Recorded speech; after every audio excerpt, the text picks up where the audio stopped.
오늘은 임산부의 날입니다. 풍요와 수확을 상징하는 10월과 임신기간 10개월을 담아 10월 10일로 제정된 건데요. 임신과 출산을 배려하는 여러 제도와 정책이 시행되고 있지만 우리 주변에서는 아이 울음소리는 갈수록 줄어들고 있습니다. 저출생 문제를 취재하고 있는 안서영 기자와 왜 그런 건지 자세하게 알아보겠습니다. 안녕하십니까? 네. 자, 제주도민들이 아이를 왜 낳지 않는지 현장의 목소리를 들어보셨죠? 네, 지난 7월부터 매주 강인희 고성호 기자와 함께 저출생 문제를 진단하는 기획 뉴스를 전해드리고 있는데요. 앞서 저출생 실태를 짚어본 데 이어 이번에는 육아라는 현실의 벽 앞에 선 이들을 만나 고충을 들어봤습니다. 가장 먼저 만난 건 5살 아들을 키우는 맞벌이 부부였습니다. 이들 부부는 연로하신 시어머니 도움을 받아 힘겨운 육아를 이어가고 있었는데요. 아이가 주는 기쁨을 알기에 둘째 욕심이 나기도 하지만 결국 단념할 수밖에 없었다고 합니다. 둘째까지는 도저히 돌볼 여력이 되지 않았기 때문이었는데요. 바쁜 일상에 첫째도 제대로 챙겨주지 못해 미안한 마음이라며 한 아이라도 제대로 기르고 싶다고 말했습니다. 이 정부는 출산을 독려하며 여러 돌봄 정책을 쏟아내고 있지만 지금까지 이들 부부에게 와닿는 정책은 없었다고 합니다. 네, 정말 함께 도와주는 가족이 없다면 맞벌이 부부에게는 육아는 정말 그야말로 힘든 일일 수밖에 없을 것 같은데 그래서 요즘에는 아예 출산을 단념하는 젊은 부부들이 늘고 있다면서요? 네, 맞습니다. 지금 남편은 회사원 그리고 아내는 자영업자인 30대 부부를 만나봤는데요. 이들은 결혼 8년 차가 됐지만 자녀가 없습니다. 이들처럼 아이가 없는 맞벌이 부부를 이른바 딩크족이라고 하죠. 이들이 딩크족이 되기로 결심한 이유는 경제적인 이유가 가장 컸습니다. 아이를 낳으면 들어갈 돈이 더 많아지는데도 육아를 위해선 둘 중 한 명은 일을 그만둬야 하다 보니 수입은 더 떨어질 수밖에 없다고 우려했는데요.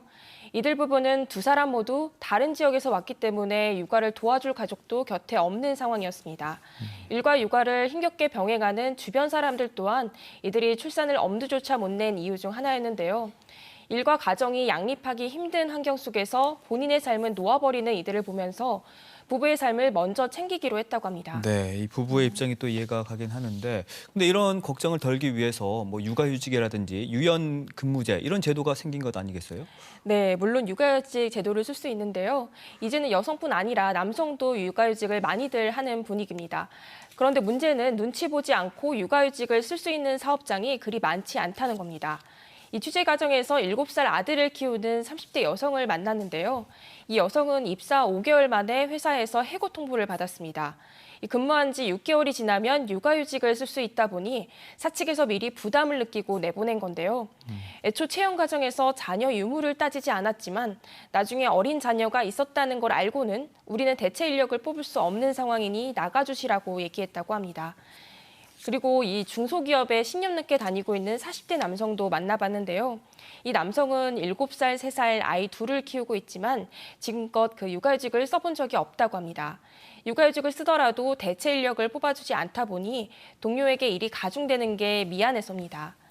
육아휴직을 썼다 업무상 불이익을 받은 동료들도 마음을 붙든 이유 중 하나였는데요. 다른 부서로 발령을 내거나 그동안 해왔던 업무와 별개의 일을 추가로 시키는 등 사측의 갑질이 있었다고 합니다. 네, 육아휴직이 뭐 많이 정착됐다라고는 하지만 공무원이나 뭐 대기업 아닌 이상 일반 회사원들에게는 먼 이야기일 수밖에 없겠네요. 네, 맞습니다. 실제로 제주가서 여성가족연구원이 제주도 내 기업 447곳을 대상으로 일생활 균형 실태를 조사한 결과 육아휴직 제도가 있는 곳은 절반 정도에 불과했는데요.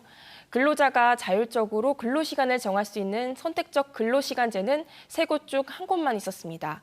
왜 그런지 살펴보니 제주의 경우 5인 미만 사업체가 80% 이상으로 영세한 기업들이 많기 때문이었는데요. 이들 기업은 일생활 균형 지원을 하고 싶어도 이 업무 공백을 메꾸는 데 있어 경제적 부담이 크다고 호소했습니다. 이 상황이 이렇다 보니 별도 예산이 들지 않는 유연 근무제부터라도 도입해야 한다는 목소리가 나왔는데요. 네. 꼭 육아휴직이 아니더라도 이 눈치 보지 않고 아이를 돌보면서 맡은 바 일을 할 수 있도록 근무 시간을 유연하게 조정해 달란 겁니다. 이 거창한 정책이 아니라 이런 부분만이라도 제주도가 적극적으로 기업에 요구한다면 이 조금이나마 육아 부담을 덜 수 있지 않을까 생각했습니다. 그렇군요. 금전적인 노력보다는 있는 제도부터 좀 점검할 필요가 있을 것 같고요. 이런 노력이 없다면 결국에는 출산과 육아로 일터를 떠나는 여성들이 점점 늘어날 수밖에 없을 것 같은데 경력 단절 여성들도 직접 만나보셨죠? 네, 제가 만난 건 이 엄마이기 앞서 제주의 청년 중 한 사람이었는데요.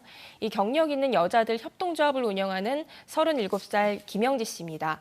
이 김 씨는 7살, 1살 두 아이를 키우고 있는데요. 이주민이다 보니 가족의 도움 없이 육아를 감당해야 했던 김 씨는 경력이 단절될 수밖에 없는 답답함에 3년 전 같은 고민을 가진 이들을 한데 모았다고 합니다. 그렇게 해서 만든 게 바로 이 경력 있는 여자들 협동조합입니다. 제주의 경우 다른 지역에 비해 낮은 급여의 열악한 복지 여건 속에서 차라리 육아를 하는 게 경제적이라고 말하는 사람들도 많았다고 하는데요. 김 씨는 무엇보다 아이를 키우면서도 자신을 잃지 않는 게 가장 중요하다고 판단했습니다. 이 협동조합의 주요 활동은 다양한 교육과 경험을 통해 개개인의 역량을 강화하고 이 지역사회로 나갈 수 있는 기회를 공유하는 건데요. 이 덕분에 돌봄이나 예술 강사부터 지역 활동가, 축제 기획자까지 엄마 청년들의 설 자리가 늘었습니다. 그런데 이제 문제는 앞으로인데요. 네. 이 목마른 자들이 직접 만든 이 우물이 커지기 위해선 더 많은 예산이 필요하지만 협동조합의 힘으론 한계가 있기 때문입니다. 이 보여주기식 천편일률적인 교육이 아니라 진짜 엄마 청년들을 위한 지원이 어떤 건지 점검해봐야 할 시점이 아닌가 싶습니다. 네. 자, 그럼 안서영 기자, 앞으로는 어떤 주제를 다룰 계획인가요? 네, KBS는 지난 3달간 그 출산 현장부터 보육과 교육 현장까지 저출생 여파를 살펴보고 육아의 벽에 부딪힌 이들의 고충을 들여다봤는데요. 이 다음 시간부터는 아이를 낳아 기르고 싶어도 여의치 않은 이들을 조명해 보려고 합니다. 난임 부부부터 미혼모와 미혼부, 그리고 청소년 한부모까지 이들이 가진 고민의 크기는 아마 더 클 텐데요. 개인의 고민에 그치지 않도록 우리 사회가 개선해야 할 건 무엇인지 함께 모색해 보려고 합니다. 아무래도 민감한 주제이다 보니 입 밖으로 고민을 꺼내는 일조차 쉽지 않을 텐데요.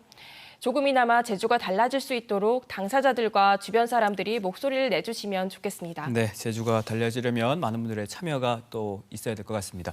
어쨌든 개개인의 용기가 모여서 아이 키우기 좋은 제주가 됐으면 좋겠네요. 오늘 고생하셨습니다.